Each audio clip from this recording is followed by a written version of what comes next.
Abençoe essa igreja. E vamos abrir as nossas Bíblias no livro de Mateus 27, do 45 ao 55. Nós vamos falar, como o pastor já anunciou, sobre a glória de Cristo na cruz. Enquanto você abre, vamos pensar que a cruz é como uma obra de tapeçaria, né? Do lado humano, nós olhamos e vemos o sangue, nós vemos a dor, nós vemos a humilhação de Cristo, nós vemos o abandono dos seus discípulos, o abandono do próprio Deus.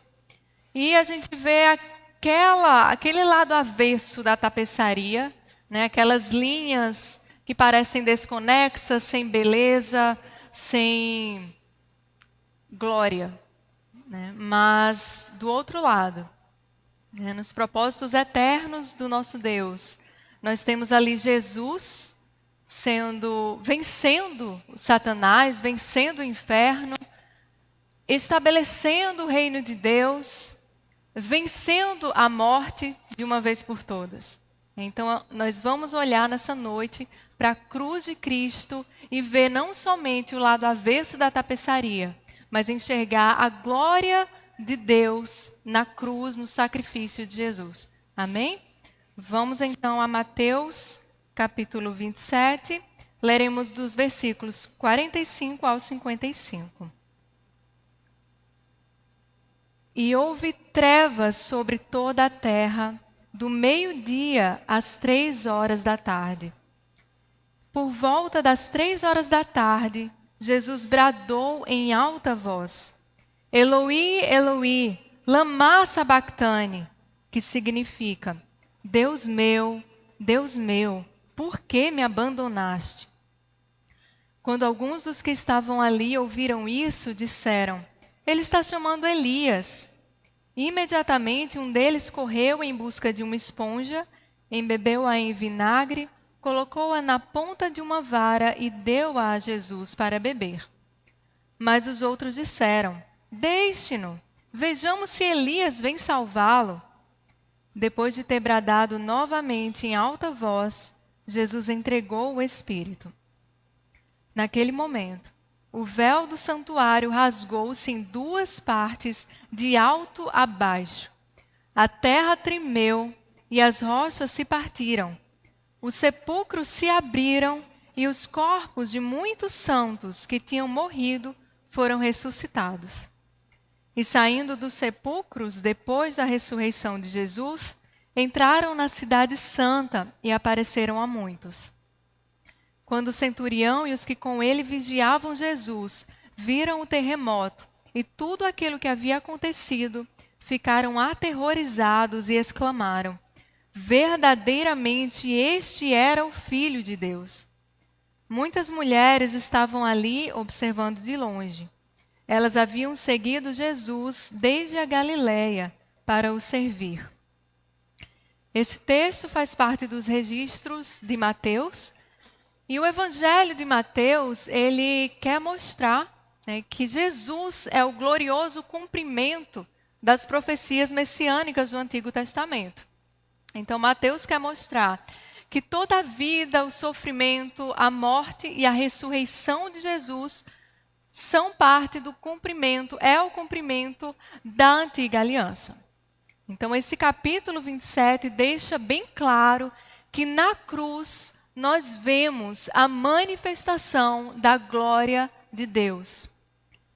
Mas como nós vemos glória na morte de cruz? Esse texto nos leva a refletir sobre a glória de Cristo manifesta na morte da morte e sobre a glória de Cristo manifesta nos acontecimentos sobrenaturais que envolveram o evento da crucificação. Então, eu peço que você mantenha a sua Bíblia aberta. Nós vamos observar os versículos do 45 ao 50, primeiramente. E vamos ver a glória de Cristo manifesta na morte da morte. Jesus, ele foi crucificado às 9 da manhã. Ficou pendurado na cruz das 9 ao meio-dia. E o texto nos diz que as trevas cobriram toda a terra. E não foi uma tempestade de areia, não foi um eclipse solar, como sugerem alguns teólogos liberais, porque a Páscoa, que foi a época que Jesus morreu, acontecia numa época de lua cheia. E é impossível haver um eclipse solar durante a lua cheia. Pode até haver um eclipse lunar, mas solar, como esse último que aconteceu inclusive esse ano, e eu perdi porque não encontrei aqueles óculos, infelizmente estou chateada até hoje, mas é impossível acontecer isso em lua cheia. Era lua cheia, então não foi um eclipse, foi de fato algo sobrenatural. Foi algo peculiar. Então é algo que tem um significado importante. Trevas na Bíblia tem esse significado do julgamento de Deus sobre o pecado. E era isso que estava acontecendo ali. Deus estava exercendo o seu juízo sobre o seu filho por causa dos nossos pecados. E a terra inteira, a natureza se vestiu de luto naquele momento. De fato, o céu escurecer, o sol escurecer, é um comportamento adequado ao que estava acontecendo naquele momento.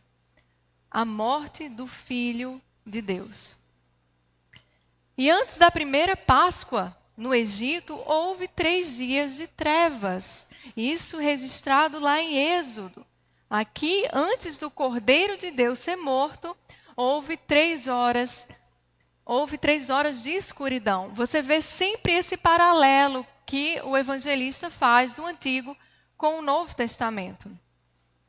E você imagina, né, ao meio-dia, aquele horário em que a luz do sol é mais forte, em que há uma correria, está todo mundo trabalhando, correndo, e a luz se apaga. Né? Cadê o sol? Cadê a luz? Todos com certeza se assustam, muitos se apavoram. O que está acontecendo ao meio-dia? Não entardeceu e já parece meia-noite? A terra parou nesse momento. Né? A escuridão estava ali assustando os homens e os carrascos que gritavam contra Jesus naquele momento, com certeza ficaram apavorados. O que está acontecendo? Onde está a luz? Mas aqueles que reconheciam quem era Jesus, poderiam adorá-lo naquele momento. Onde estava a luz? A luz do mundo estava sendo crucificada naquele momento. E passadas essas horas, Jesus clamou: Deus meu, por que me desamparaste? Cristo foi desamparado pelo Pai. Ele foi desamparado e moído em nosso lugar. E nós entramos nas profundezas do abismo para encontrar o Filho de Deus, levando ali o seu título mais infame, o maldito de Deus. E isso por causa dos nossos pecados. E Deus Pai o desamparou, não porque ele não conseguia ver o sofrimento do seu filho, o que já seria dor bastante, mas porque os seus olhos são infinitamente santos e puros para observar o pecado de cada um de nós, cada pecado meu e seu, dos santos passados, presentes e futuros, que são pecadores, mas por causa de Cristo na cruz e porque Ele levou o nosso pecado sobre si, nós temos em Cristo a salvação. E Ele foi desamparado por Deus naquele momento, para que eu e você não sejamos desamparados por Deus eternamente. Então essa é uma frase assombrosa. Deus meu, por que me desamparaste?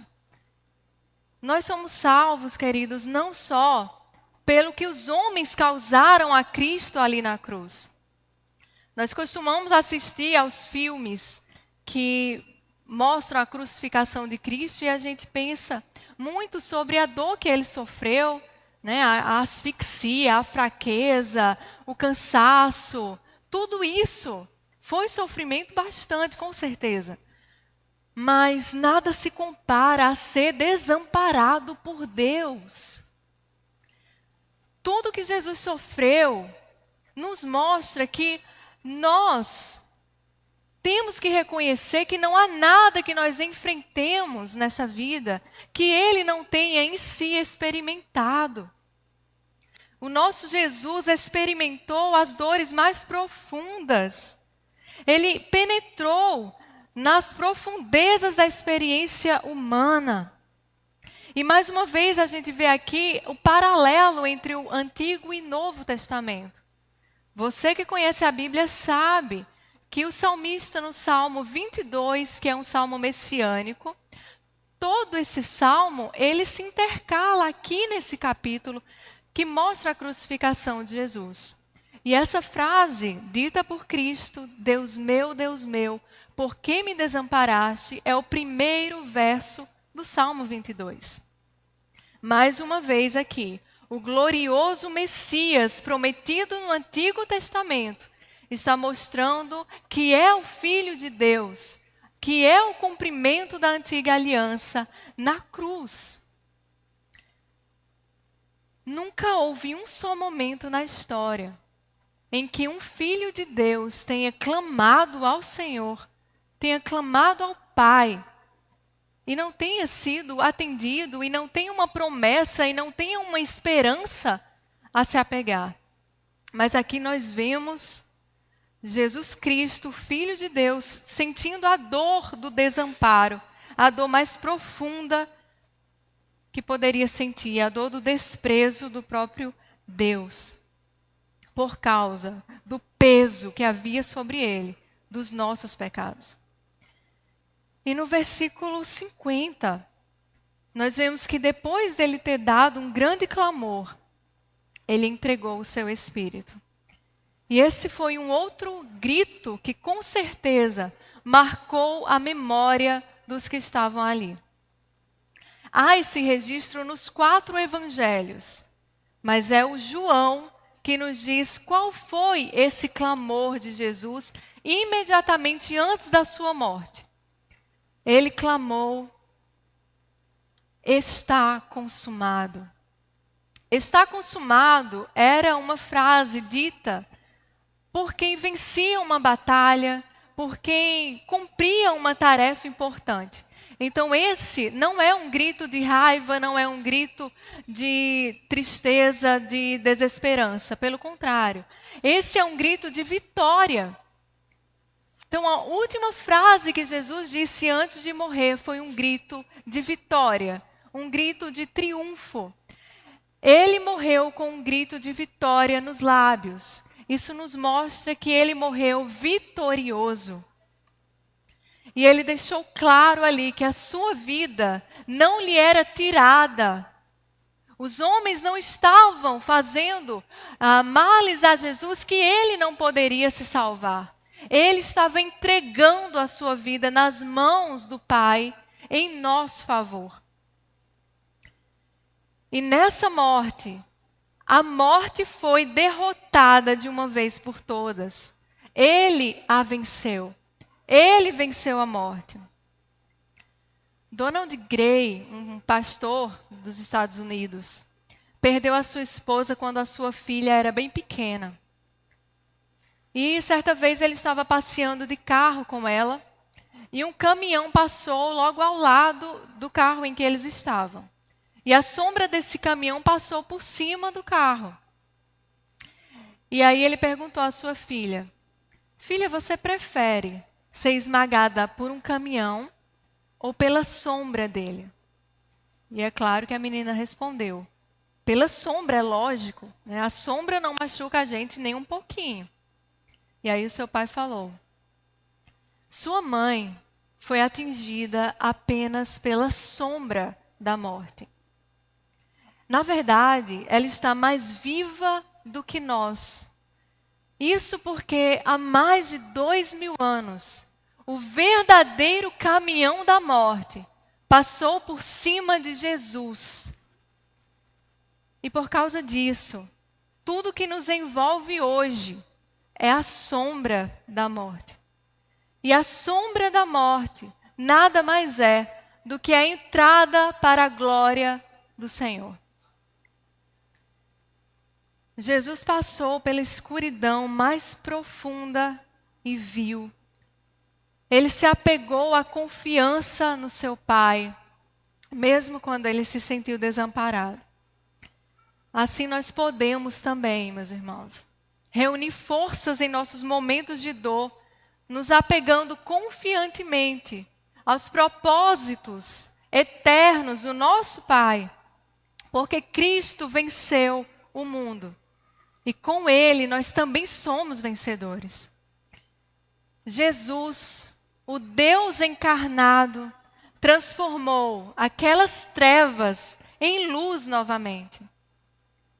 E que ousem as trevas se levantarem contra a igreja de Cristo. Mesmo que os exércitos demoníacos se unam contra a igreja do Senhor, para tentar virem com as trevas sobre nós, nós não precisamos temer a escuridão, porque o nosso Jesus já conquistou para nós o dia perfeito. Nós estamos a caminho. A cruz é o nosso norte. A cruz é a ponte sobre o vale. É o nosso mapa para casa. Ele já conquistou para nós. E o Deus encarnado, vitorioso, está conosco em cada passo. Ele nos prometeu isso. Paulo aos Colossenses diz que Jesus, despojando os principados e as potestades, publicamente os expôs ao desprezo, triunfando deles na cruz. Observe a glória do nosso Senhor na cruz do Calvário. E a criação inteira aguarda o momento em que Ele virá pela segunda vez para fazer plena a vitória que Ele já conquistou para nós na cruz. Enquanto isso, a escuridão vai tentar nos assustar. Nós iremos enfrentar doenças, pandemias, guerras, pobreza.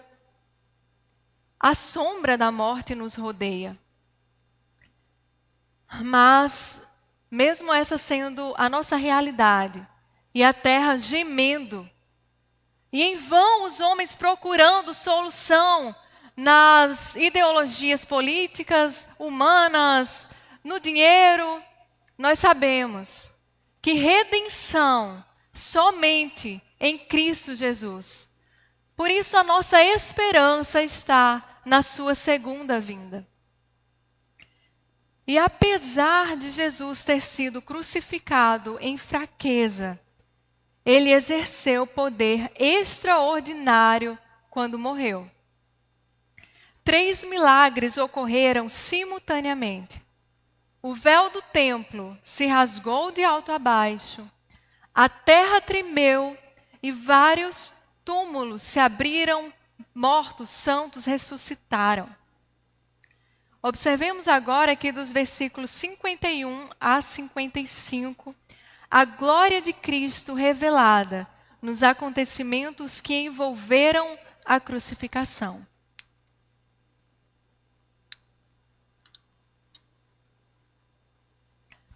O véu do templo se rasgou de alto a baixo.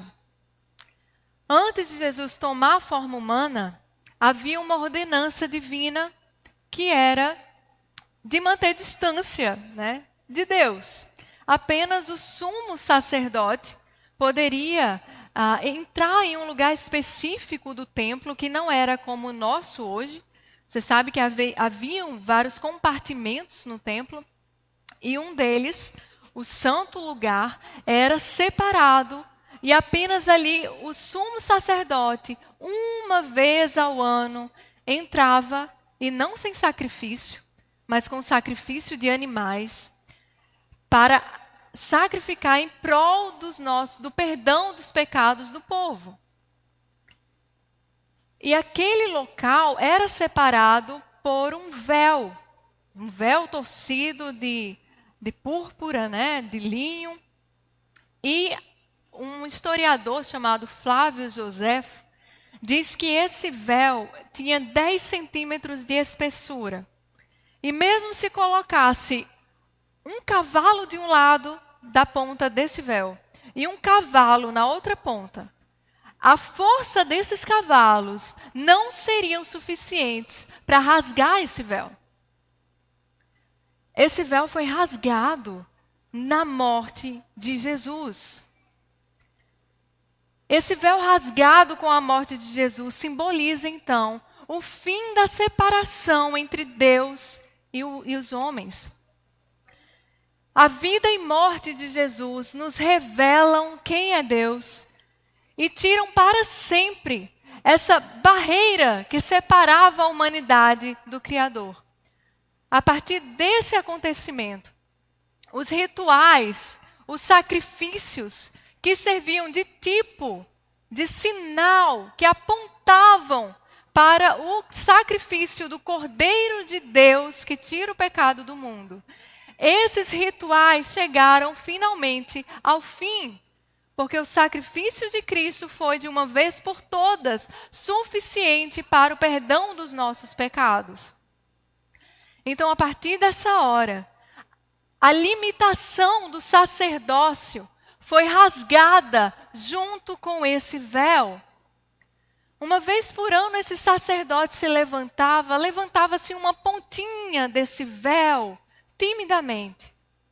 Mas na morte de Jesus, esse véu se rasgou de cima a baixo, para que entrem, não só o sumo sacerdote uma vez ao ano, para que entrem todos os que são chamados pela graça de Deus. E foi Cristo quem disse: vinde a mim, todos vós que estáis cansados e sobrecarregados. Venham todos. A barreira foi rasgada. Venha você, criança, idoso, judeu, gentil, homem, mulher. Diante de Deus não há hierarquia espiritual. Somos todos iguais. Você pode se achegar ao trono da graça de Deus, jamais por mérito seu, mas por causa da graça de Jesus Cristo, por causa desse sacrifício. Nós agora podemos nos achegar, porque Ele rasgou o véu. Foi o próprio Deus quem rasgou esse véu. E isso significou o perdão dos nossos pecados. O verdadeiro muro de separação entre Deus e os homens é o pecado. Esse véu simbolizava isso.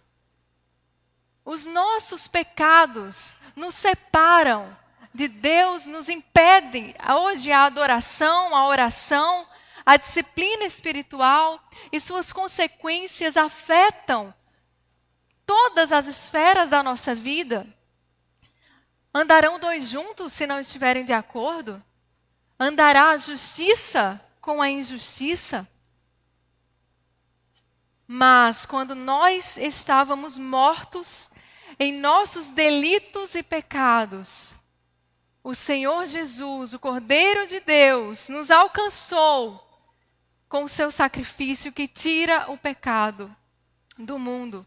Ele nos reconciliou com o Pai mediante o sacrifício de si mesmo. Ele tira o pecado do mundo e por isso o véu se rasgou. Nós podemos ter acesso direto ao Pai.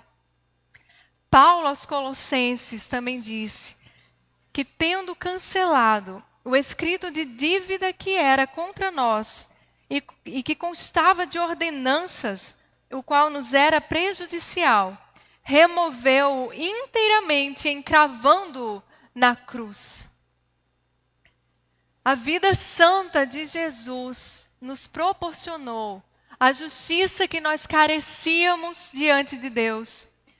E o seu sacrifício nos concedeu o perdão dos pecados. E agora nós entramos no lugar santo, na presença de Deus, em qualquer lugar, a qualquer momento, sem dia específico, sem limitação, sem necessidade de mediadores, sejam eles vivos ou mortos, mas por causa de Jesus.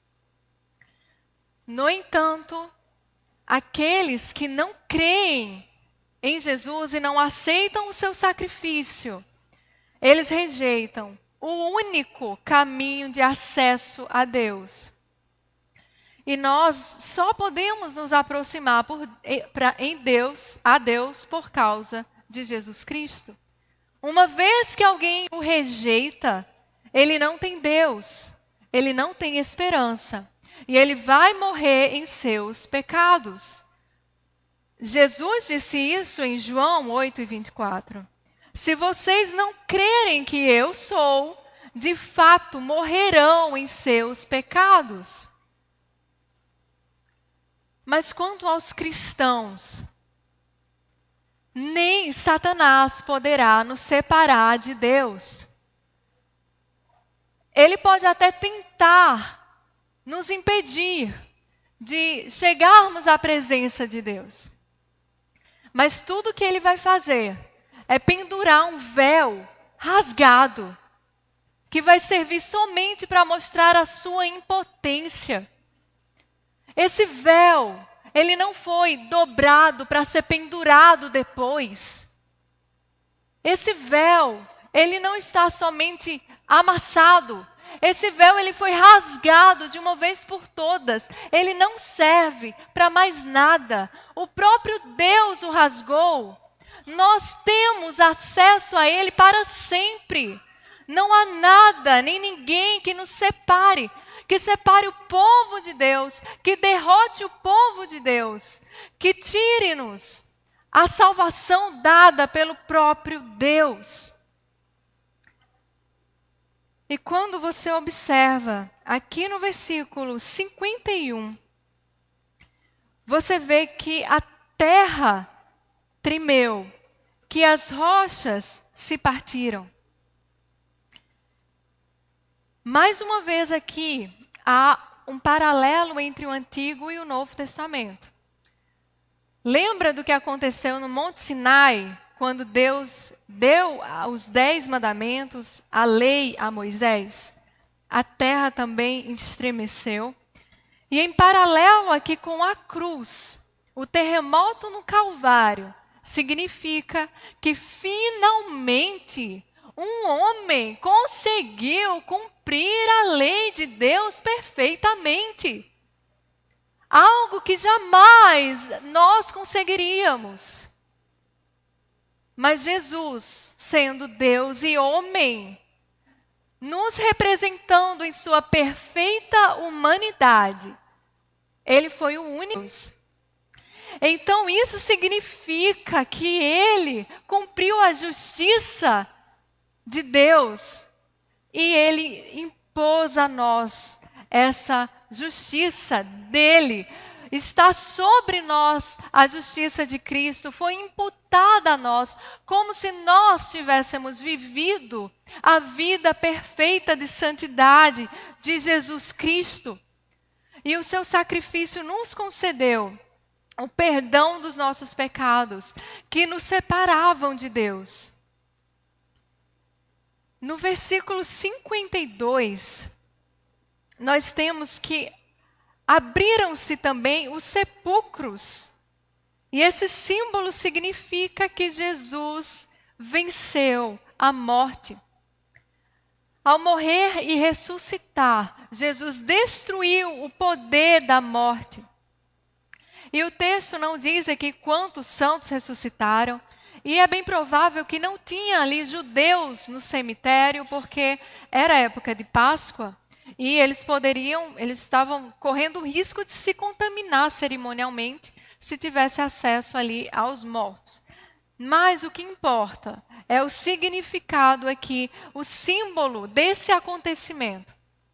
a ressurreição de alguns santos, né? As nossas curiosidades todas sobre esse evento serão um dia solucionadas. Mas o que interessa aqui é que esse símbolo significa a vitória de Jesus sobre a morte, o seu poder sobre a morte, e apontava também para um futuro glorioso dos santos, dos salvos, a ressurreição futura. Esse evento também aponta para a segunda vinda de Cristo. Agora pense, se Jesus realizou tantos milagres assim, em sua fraqueza, em seu momento de dor, de morte, o que não fará em seu poder, em sua majestade? Mas nada disso surpreende tanto ao fato de que, quando comparado à morte do imortal, quando nós olhamos para a cruz e nós pensamos, sim, é certo que o véu se rasgou, que mortos ressuscitaram, que a terra tremeu, mas o que estava acontecendo ali era a morte do Filho de Deus. A cruz é chocante, ela nos constrange, ela nos escandaliza. A morte de Jesus, assim como a vara de Arão devorou todas as demais, é um ato sobrenatural que absorve em si qualquer outro milagre. E esses acontecimentos todos servem de símbolo de tudo isso que nós já falamos, mas naquele momento também foi claro o bastante para que outros milagres pudessem acontecer. E um dos maiores milagres que nós presenciamos ainda hoje é o ser humano enxergar pela dádiva da fé que Jesus é o Filho de Deus. E naquele momento da cruz, aqueles milagres que envolveram a crucificação fizeram o centurião, observe o versículo 54, o centurião e outros observadores que estavam ali, vendo Cristo ser crucificado, eles disseram: verdadeiramente este era o Filho de Deus. A cruz, o momento da morte de Jesus, havia levado esse centurião e os demais a crerem, a verem a manifestação da glória de Deus, a majestade de um homem que estava sendo crucificado. Eles viram que ali não era um homem comum. Quantos homens já haviam morrido daquela mesma maneira e aquele centurião havia presenciado? Mas ali não era um homem comum. Ali não era uma crucificação comum. Eles viram que ali na cruz estava o Filho de Deus. E dos discípulos, os discípulos fugiram quase todos, né? Ficou ali João. João estava presente quando Jesus morreu, mas Mateus nos diz que muitas mulheres estavam observando tudo até o fim.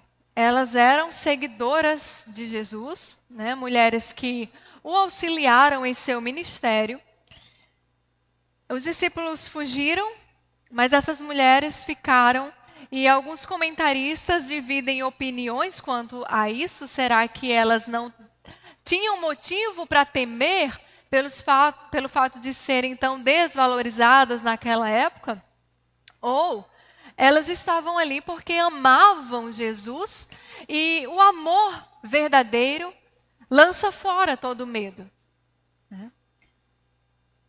E devido à morte, devido à vida santa de Jesus e à sua ressurreição, o sepulcro perdeu o temor, né? A morte perdeu a tragédia, a tumba perdeu o seu terror. Agora nós estamos de fato seguros, porque Ele vive, nós também viveremos com Ele eternamente. Assim como o centurião, nós nessa hora não nos sentimos apenas maravilhados, mas profundamente gratos, constrangidos pelo amor de Cristo que se deu por nós. E nós vemos, sim, a sua glória, a glória do Deus manifestada ali na cruz. A cruz é o ápice da revelação da glória de Deus. Paulo aos Efésios disse, a fim de poderes compreender com todos os santos qual é a largura e o comprimento, e a altura e profundidade, e conhecer o amor de Cristo, que excede todo entendimento, para que sejais tomados de toda a plenitude de Deus. Nós precisamos olhar para a cruz. O que seria de nós se não fosse a cruz? Diante da cruz, os nossos joelhos se dobram, as nossas mãos e vozes se erguem em adoração.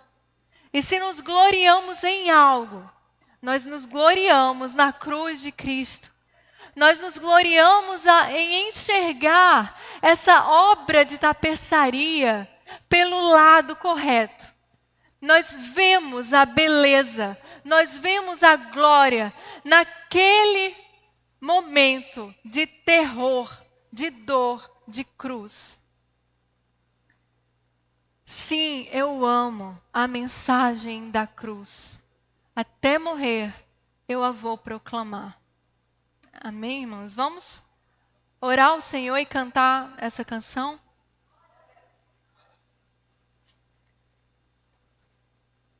Pode orar?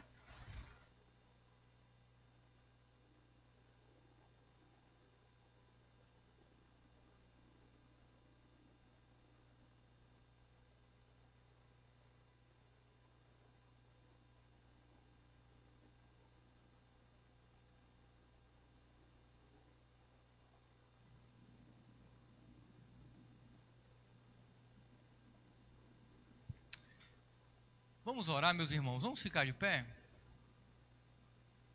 Eu falei para a Carol que eu oro e ela canta.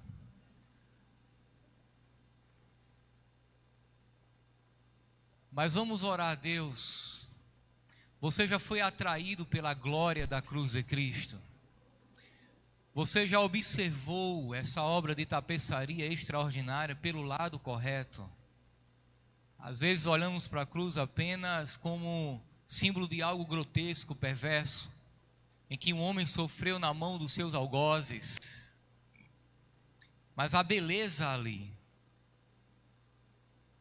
tem uma estética perfeita ali.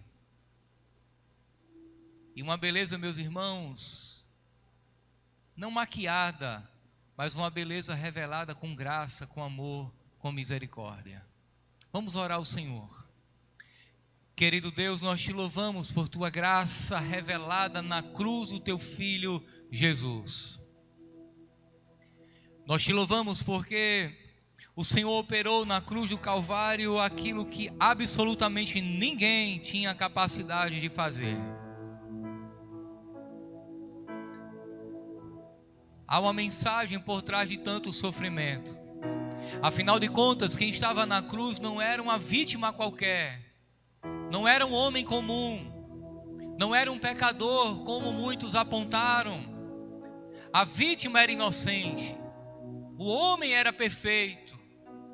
E nós te louvamos, ó Deus, porque nas palavras de Jesus está consumado. Consumou-se um plano eterno, consumou-se o plano de salvação determinado pelo Senhor antes da criação do mundo. Ali estava a manifestação de um amor perfeito e incondicional.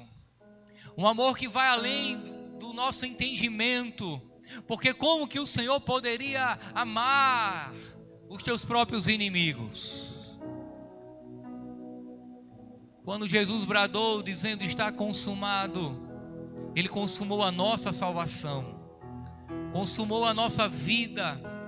sofreu o esmagamento da morte, o atropelamento da morte real, para que suportássemos apenas a sombra, para que recebêssemos a passagem para a vida eterna.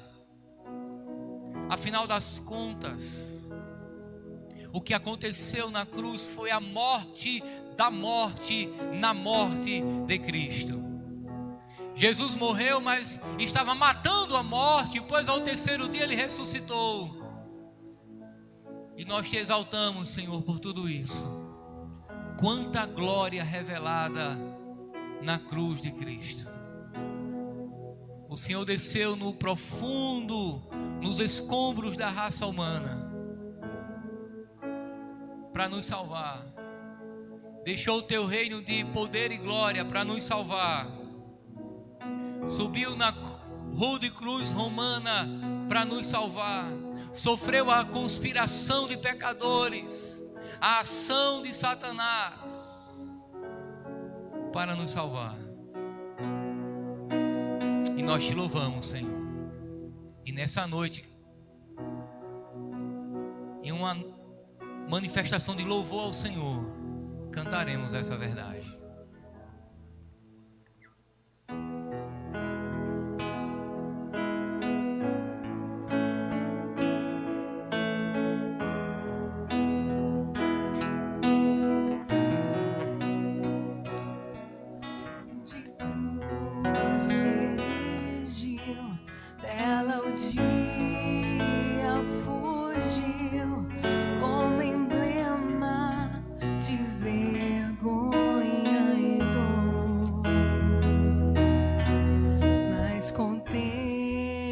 Essa cruz, porque nela Jesus deu a vida por mim, pecador. Se eu amo a mensagem da cruz, até morrer eu a vou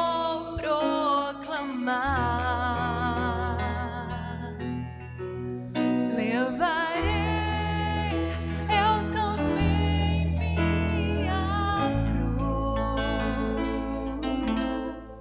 até por uma coroa trocar. Desde a glória dos céus, o Cordeiro de Deus ao Calvário humilhante baixou. Essa cruz tem pra mim atrativo sem fim, porque nela Jesus